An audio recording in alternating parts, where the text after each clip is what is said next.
All right, how y'all feeling tonight? Uh, for all the high schoolers, whitewater rafting was pretty cool. All right, for all the middle schoolers, how cool was the Q&A today?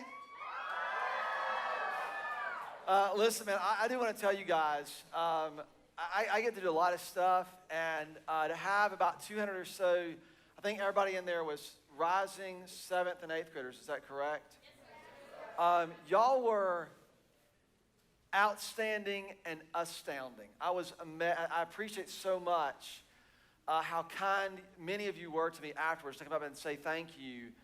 And it was one of the coolest things that I've done. So thank you for letting me with this morning. And I have thoroughly enjoyed being here with you guys this week. And what we're going to do tonight is we're going to begin to sort of turn the corner, because we talk about, and I've got a slew of questions about all sorts of things that you've asked, and I could not begin to answer them all. So rather than try to answer your questions, I want to try to give you a way in which you can find the answers to your questions. But you've got to trust me in this. And what you're going to find is that all this hinges on trust. Everything that we're talking about hinges on trust. When we talk about the truth, it's not some arbitrary thing or something that just does something for you. You have to believe in it enough to allow it to support the weight of the pressure that you feel. You have to trust. And the way I've written this down is that if you don't trust the truth, you will feel your way into what you trust. Now, listen to me very carefully. If you don't trust the truth, and some of you, I know, I've talked to you, you're struggling with it. You're struggling with, what do you believe about God? Is God real? Can he really be who he said he is? Did he really send his son? Is this stuff real? And that's a valid struggle. And some of you, because you've sort of maybe dismissed that struggle, you're struggling with other things, or perhaps because you're struggling with other things, you've entered into that struggle as well. And regardless where you are, you're feeling a sense of pressure in that. And what I'm telling you is that you've got to have a foundation that is strong enough to support the weight of the pressure that you feel. And if you don't trust the truth, then you're going to feel your way into what you trust.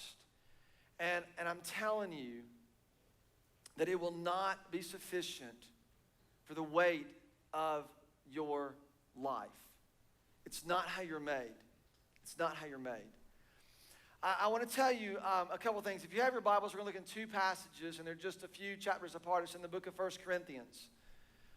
It's in the book of 1 Corinthians chapter 10, and you can just get there and put your finger there. I've been a pastor at Port City for almost 17 years, and I've seen a lot of things. And if anything that I've seen, it has always affirmed my faith. I've had lots of things that have shaken my faith, and as I've walked through them, my faith has been strengthened because of that. And about probably 10 years ago, 8 years ago maybe, somewhere in there, I was teaching a series in church. We were still at Roland Grice Middle School at the time. I was teaching a series on Job. Job is a book in your Bible. It's probably the oldest book in the Bible, and it's really about suffering. Basically, Job is a guy, he's got all the money in the world, and he's the richest man in the East, the Bible says. He's a righteous man. God claims him to be a righteous man. And the way the book is written is there's a bargain between Satan and God. Satan goes to God and says, I see your servant Job, and he likes you. And God said, yes, he's the most righteous man in the East. He loves me. And Satan looks at him and says, he only likes you because you give him good things. He only likes you because you give him good things. If you took the good things away from him, he would curse you. That's the wager. You only like God. Job, you only like God because he did what you want him to do. If he didn't do what you want him to do, you wouldn't like him anymore, right? And so God says, okay, I'll tell you what. You can do anything you want to him, but you can't touch him. You can't touch him. And so the story goes that Job he had a ritual where his kids would get together and celebrate. And on this particular day, the kids were celebrating. He loses a storm kills his herds and the like. And then on this particular day, all of his kids are gathered in one of his homes. And a storm comes out of the east, and it hits his house and destroys his house and kills all 10 of his children. And Job goes and he lays in the road and he rips his clothes and he covers himself with ash. It was a sign of mourning. And he said, the Lord gives and the Lord takes away, but blessed be the name of the Lord. And so Satan goes back to God, and God says, he did pretty good. And Satan says, yeah, but he still has his health. And God says, okay, I'll tell you what, you can stricken him, but you can't kill him. Which is interesting that God always keeps Satan on a leash, it seems. It's kind of an interesting thing there. You can't kill him. And so he strikes Job with boils, and Job is sick and he's whelped, and his friends abandon him, and his wife says, curse God and die. And Job holds fast to his faith. So I'm teaching this book about suffering and bad things happening. And I meet a couple in our church, and they are interested in getting married, and she believes in Jesus, loves Jesus, walks with God, and they've been dating for some period of time. They're both older. They're both divorced, and they've met each other, and she wants to get married. He comes, and he's not really sure what he believes. In fact, he's an engineer, and he doesn't really believe in God, but he likes her, so he comes to church, and he's interested in this book of Job. And we have a couple conversations about it. And they're very cordial, and he's very sharp, and he's very meticulous in his thinking, and he tells me about how he has an explanation of everything in the world, and he's really, really naturalistic and scientific, and he believes in what he can see. And in week 4 of that series, I get a phone call from one of his friends and said that his 12-year-old daughter was at her birthday party at a beach house in Carolina Beach. And they were playing in the elevator, and when the elevator went up, she tried to get out, and she got crushed between the bottom of the elevator and the floor above and was killed. Can you go see her dad? So I'm going, great. God, this is his reason to never trust you. What are you doing? So I go over to his house, knock on the door, they let me in. I go in there, he's sitting on the couch, and he's just sitting there, as you can imagine, just, there's not even tears anymore. It's just shock. And so I sit next to him, and I said, I am so sorry. I said, I have a daughter the same exact age. They've been in Treasure Island together. I am so sorry. And we're quiet for what seemed like 30 minutes, was probably a minute or two. And he looks over at me, he says, Mike, my whole life I didn't had an explanation for everything, so I had no need of God. He said, but now with everything I've ever learned and thought, I can't make hide nor hair. This can make no sense of this. So it leads me to believe that there must be something else, and perhaps I need this God that you've been talking about. And I couldn't believe my ears, because it's almost exactly what you see written in the Bible about how when things of this world sort of let us down, it awakens our thirst or our hunger or this desire for something else up there. And this is what I want to try and address with you, because a lot of you are thinking about things. And what I'm telling you, when you talk about the truth, it's interesting. He came to Christ. They put their wedding off for a couple of years, as you might imagine, as he grieved the loss of his daughter and all that went into that. And I stood up in a small chapel in Surf City about 2.5 years after the death of his daughter.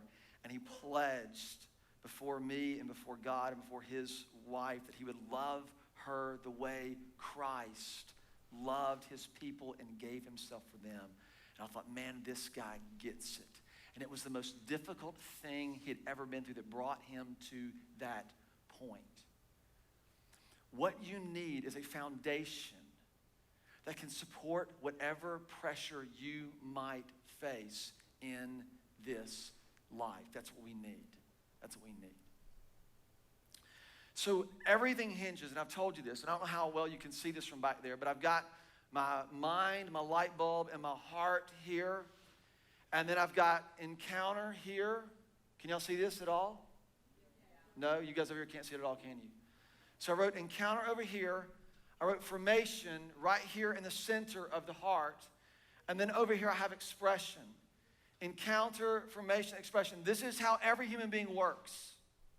It's how every human being works. And something's going to happen that causes you to see something that's going to do something in your heart that's going to make its way out into the way you live your life. That's the way the process works. So what my friend Mike collided with was the death of his daughter that he couldn't explain through all the things that he had had in his arsenal for so many years that had given him a sense of foundation for his whole life. And now that foundation failed him, and he knew he needed something else. And that truth, that reality began to forge his heart into something different than what he had seen before.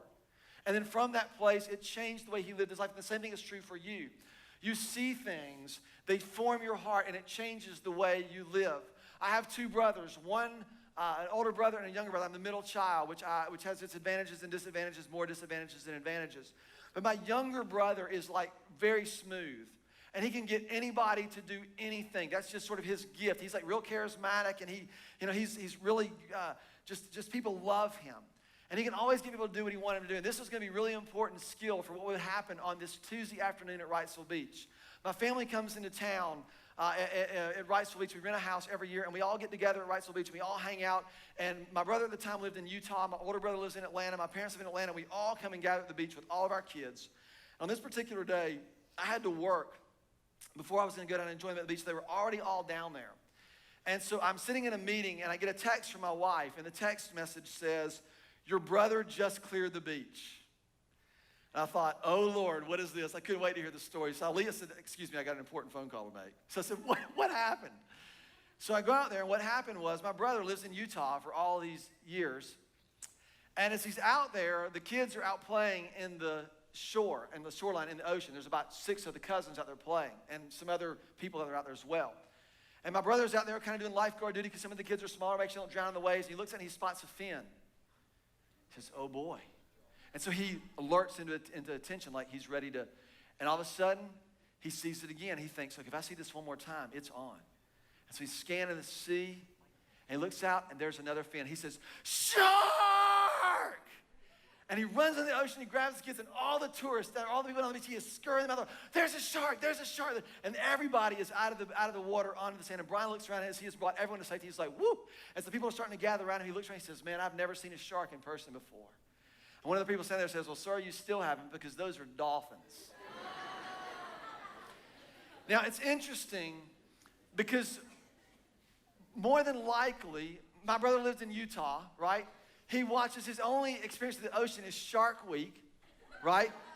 And so what do you think he sees when he gets somewhere? When he gets to the ocean, he sees a fin. He sees the very thing that his mind, that his heart has taught him to see. This is what happens to us. I mean, think about this. You watch Shark Week all week. You go to the ocean, you're thinking, dun-dun, dun-dun, dun-dun, dun-dun, dun-dun, dun, right? You can't get it out of your mind. You watch Dolphin Tale, right, all week, and you want to go swim in the ocean forever and find a dolphin and save his life and all that other kind of stuff. Why?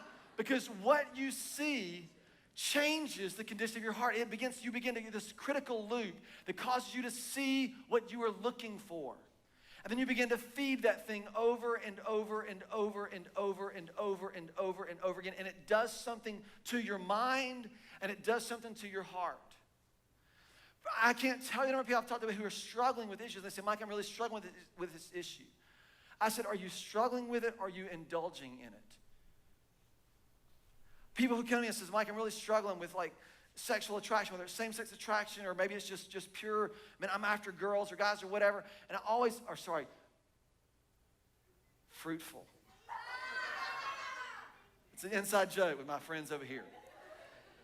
And so what happens is I asked them a question. I said, "Well, what are you looking at? What are you looking at?" And it usually has to do with movies or images or things. And it's like Shark Week coming to the beach, and you continue to feed these images in your mind, and you feed these images in your mind, and you feed these images in your mind, and you feed these images in your mind, and then you wonder why it's the only thing you see, because it's the only thing you've been looking at.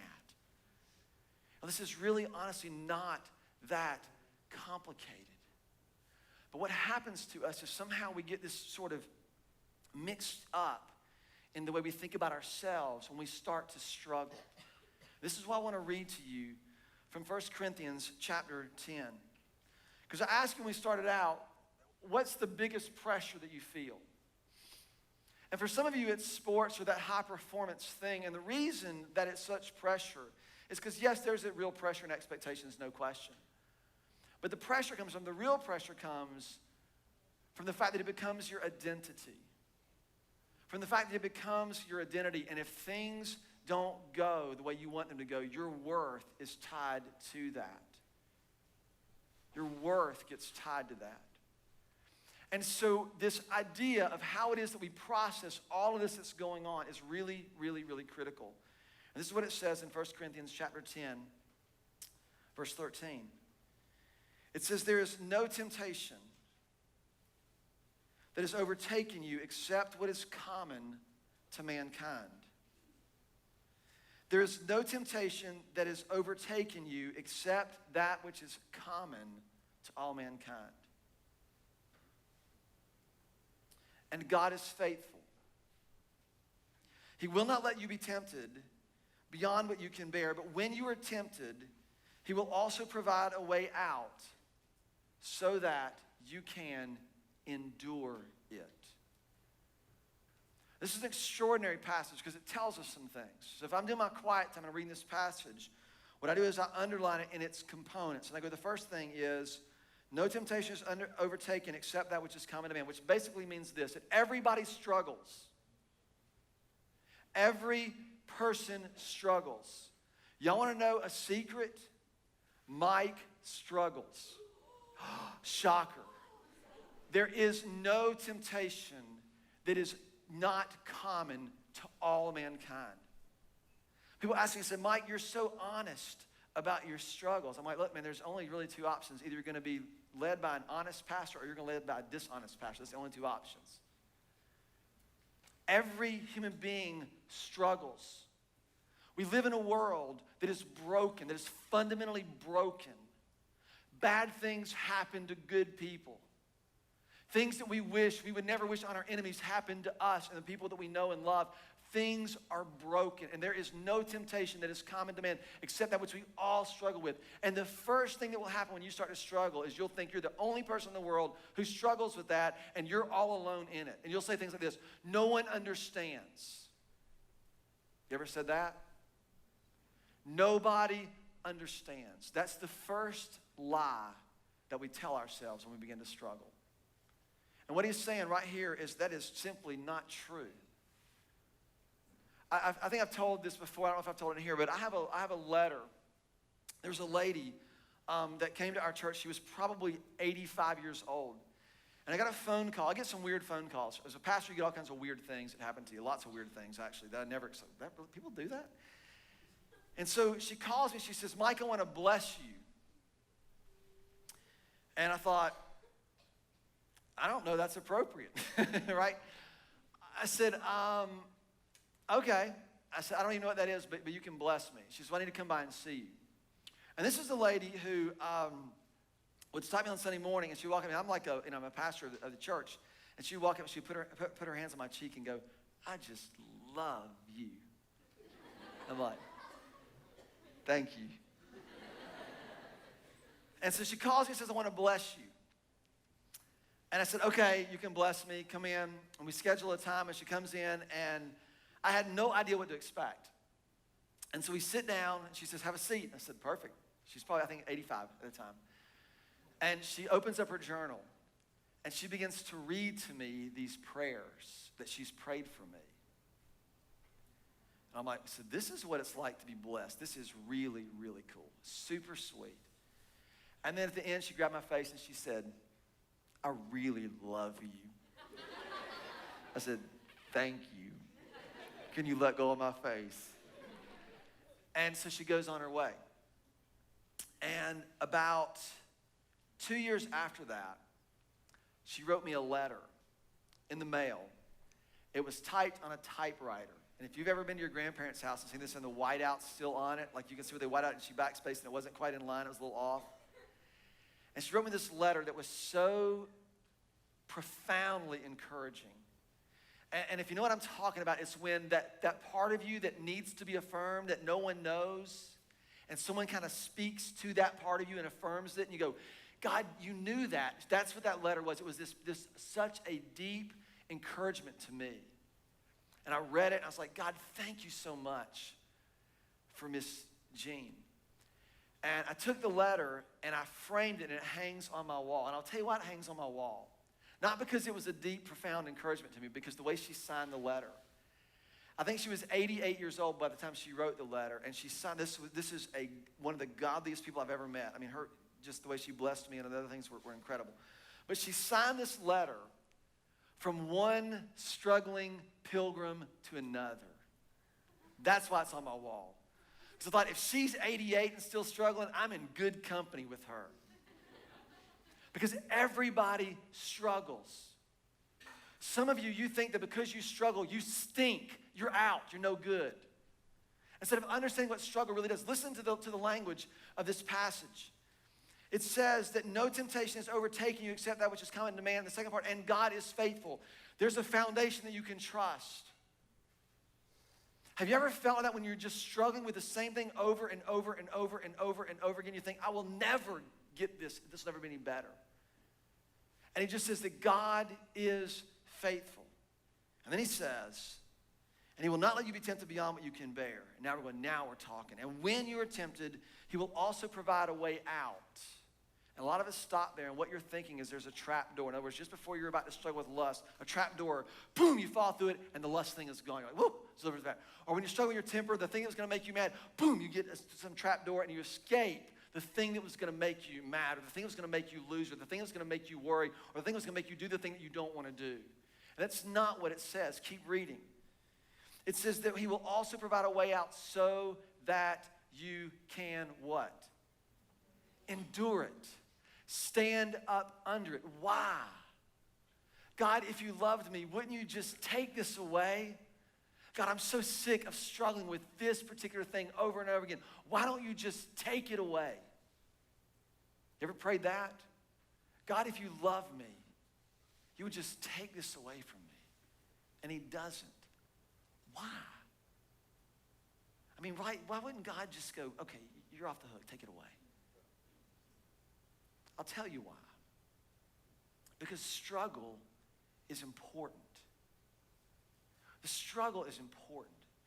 There's a really cheesy illustration about this, but it's a story of an elementary school classroom that was watching butterflies or caterpillars form cocoons and then hatch out of the cocoons and into butterflies. And their only instruction was, when the butterfly begins to emerge from the cocoon, do not touch it. It's the only instructions. So the butterfly begins to emerge from the cocoon, and it's shaking and it's breaking, and the little kid is sitting there and going, oh, he's struggling so bad. And so he reaches down and he opens up the cocoon, and the butterfly crawls out and will never, ever, ever fly. Why? Because he needed the struggle to build the strength to do what he was intended to do. You've got to begin. I mean, think about this. Those of you who are guys and you work out a lot, you talk about, what's my max? Right? And what you do is you put as much weight on the bar that you can't lift. And you go, right, man, my max is 375 pounds. And your buddy is standing behind you, and he has the strength to lift the bar off your chest, and you're going, don't help, don't help, don't help. And then you get it, and you go, yeah, why? Why didn't he just lift it off when he sees you struggling so bad? Why didn't he just lift it off of you? Because he knows that the resistance is what builds strength. That when you have to push on something hard enough, you have to lean into something hard enough, that's when you figure out how strong it is. That's when you figure out how strong it is. Some of you don't know how strong you really are, or more importantly, how much strength, how powerful God's strength is in you, because you quit too early. You give in too early. You stop too early. You stop believing too soon. I will tell you, people used to ask me, Mike, have you ever wanted to quit Port City Church? You ever wanted to quit? I'd say only every Monday. Right? Because every week something happens that makes you want to quit.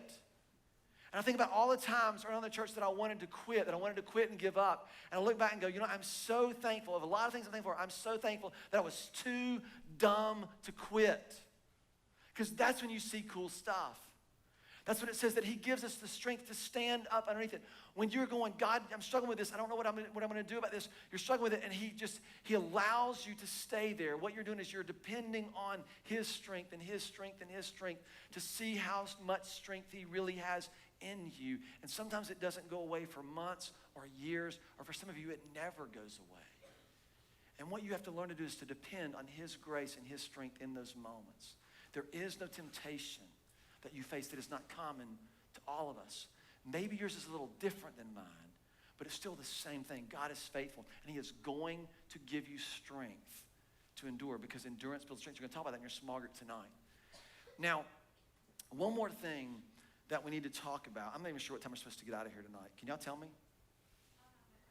Nobody cares. At 9? All right, we're going to wrap up. Here's what we're going to do. Okay. I want to be kind to your small group leaders and to your brains, because I know y'all are tired. So let me try to wrap it like this. Here's how you begin to fight this. That's how I'm going to finish. And if you've been around, y'all know I love ping pong balls and such. And a lot of you think that this is what happens to your brain, that you're sitting here and that you're thinking things. Mike, this is boring. I wish he would stop. I can't figure out what to do. And this is what your brains look like. They're just bouncing ideas. And all these things are happening all the time. All these thoughts are popping out of your head. And they swirl faster and faster, and there's more of them.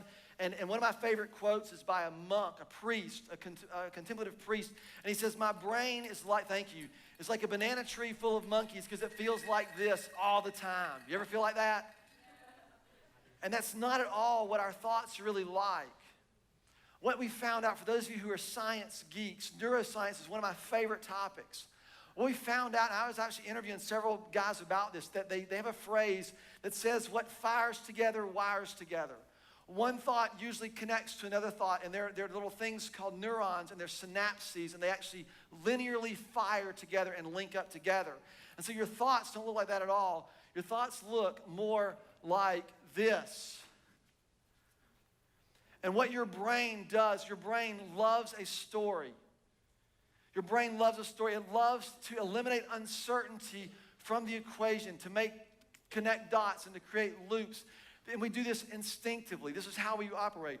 So when things come out, you're trying to figure out, like, what is going on in my life? You're going, oh my gosh, did I get tickets to Justin Bieber? Oh my gosh, I can't believe that they did. Oh my gosh, everybody else gets to do the things they want to do, and I never get to do the things I want to do. My life is terrible. My parents, I can't believe I live in this home. I can't believe my parents are like this. And eventually, like, my life is over, right? And what happens is every time something doesn't go the way you want it to go, you wind up in the exact same spot going, my life is over. Because what you're doing is two things. Number one is you're taking an initial thought and you're allowing that train to just run unfettered. And number two is you're working hard to make sense of a story. You're thinking, because I'm not getting what I want, my life is over. And what you're doing is you're looking for something very profound. Every thought that we have goes into one of three categories. It tries to find, number one, it tries to find the origin of the problem, or the origin of where we are. How did we get here? That's what your mind is always trying to figure out. If you were to walk by on the beach and see Mary loves John scribbled in the sand, your mind would instinctively do something. You would try to figure out who's Mary or who's John, or do I know them? But what you would never do is try to think, well, I think that just got there because the wind blew and the tide came in. It just happened to form these letters by chance. You would sort of think that someone somewhere did this, because it's going to be the way you complete that story. It's why when you think about your own, when your parents, some of you, you've had the same conversation with your parents over and over again. You do something wrong, or they do something that annoys you. You're so annoying. Well, you wind up in the exact same place. My life is over every single time. How many of you have had the same conversation with your parents over and over again, and it never ends well? And if it were to happen next week, guess how it's going to end? Exactly the same way. Do you know why? Because you have a habit of thought that needs to be broken. You can blame it on your parents for sure, but you play just as much of a part in it as they do because you do the exact same thing they do. We all do. And the Bible has a solution to this. Let me give you these three things real quick, and then I'm going to finish up. Origin. It always tries to find its origin. How did you get to be here the way you are? Number two is it always looks for desire. We're going to talk more about this tomorrow. It always looks for desire. What is it that I really want, and why do I want this so badly? Why do I want this so badly? I was taught growing up as a Christian, as a follower of Christ, that the solution was to not want things. So I just tried to go, I want to be holy and righteous and good, and I don't want anything. You know what the problem with that was? I still wanted stuff. I still want things. Sometimes I want the wrong things, but I still want things. And what I realized is that temptation isn't this thing that you're supposed to erase by not wanting things. The temptation is to be met by actually wanting the right things. The promise of God says that I will give you the desires of your heart, but it's not going to be found in the flimsy foundation you build for yourself. It's going to be found when you delight yourself in me. I remember going, whoa, whoa, whoa, whoa. You mean to tell me, God, if I delight myself in you, you're going to give me the desires of my heart? Huh. Desire has an important place. Why do you want the things that you want? Why do you want to be accepted? Why does your worth matter so much to other people? You don't pretend that they don't exist. You try to understand why they exist. And the third thing is really what leads us to the third thing is the idea of purpose. Why am I here in the first place?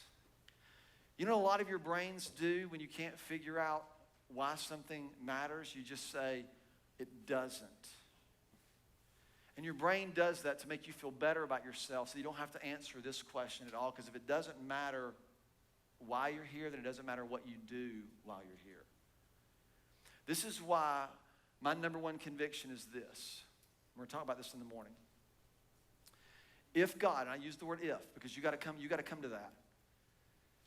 If God created life, then he alone gets to define it. If God created Mike Ashcraft as a 5'3", 16-year-old, goofy and dorky as can be, and caused me to feel and think and struggle the way that I did, then what my posture was, God, if you made me, then you get to define me. And it frames everything that I see and believe and think. Because what has to happen is this, and this is the second part. I'm going to read this passage. We're going to be done. 2 Corinthians chapter 10, just a few pages over. And it says this, 2 Corinthians chapter 10, verse 3.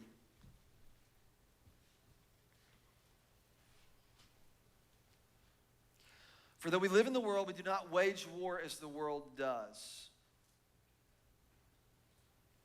For though we live in the world, we do not wage war as the world does. The weapons that we fight with are not the weapons of this world. On the contrary, they have divine power